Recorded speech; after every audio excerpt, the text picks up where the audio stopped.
tout le monde et bienvenue dans cette nouvelle vidéo dans laquelle on va étudier les deux dernières parties de cette leçon de droite remarquable dans un triangle. Alors ici on a médiatrice. Définition. La médiatrice d'un segment est la perpendiculaire à ce segment en son milieu. Ici on a par exemple la médiatrice du segment AC. Elle est perpendiculaire à ce segment en son milieu. C'est la même chose avec les autres médiatrices.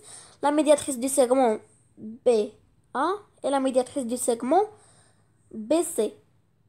Alors ici on a rappel. La médiatrice est aussi l'ensemble des points équidistants des extrémités du segment. Propriété. Les médiatrices des trois côtés d'un triangle sont toujours concurrentes.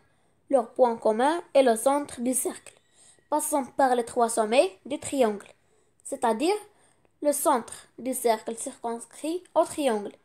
Alors ici, on a le point commun et le centre du cercle, c'est le point O.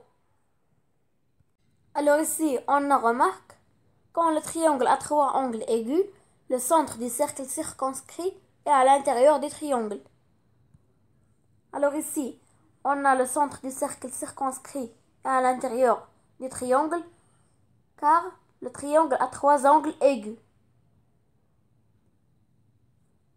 Et quand le triangle a un angle obtus, le centre du cercle circonscrit est à l'extérieur du triangle. Alors ici, on a le centre du cercle circonscrit est à l'extérieur du triangle, car on a un seul angle obtus. Et maintenant, on va passer à la dernière partie de cette leçon, les bisectrices. Définition. La bisectrice d'un angle est la demi-droite issue du sommet, qui partage l'angle en deux angles de même mesure, égaux et adjacents. On en rappelle, la bisectrice d'un angle est aussi son axe de symétrie. Alors ici, on a la demi-droite qui est en rouge, c'est la bisectrice de l'angle BAC. Elle partage l'angle en deux angles de même mesure, ça veut dire qu'ils sont égaux et adjacents. Et ces angles sont BAO et OAC. Et c'est la même chose avec les autres angles. Propriété. Les bisectrices des trois angles d'un triangle sont toujours concurrentes. Leur point commun est le centre du cercle tangent aux trois côtés du triangle, c'est-à-dire le centre du cercle inscrit dans le triangle. On en remarque, le centre du cercle inscrit est toujours à l'intérieur du triangle.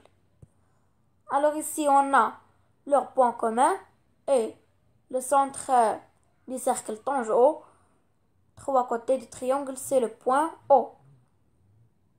Et le centre du cercle inscrit est toujours à l'intérieur du triangle. Il ne peut pas être à l'extérieur. Il est toujours à l'intérieur. Alors, on a terminé cette leçon. Et merci beaucoup pour votre support. Je vous aime beaucoup. Et j'espère que vous comprenez tout ce que je vous explique. Et à la prochaine, Inch'Allah.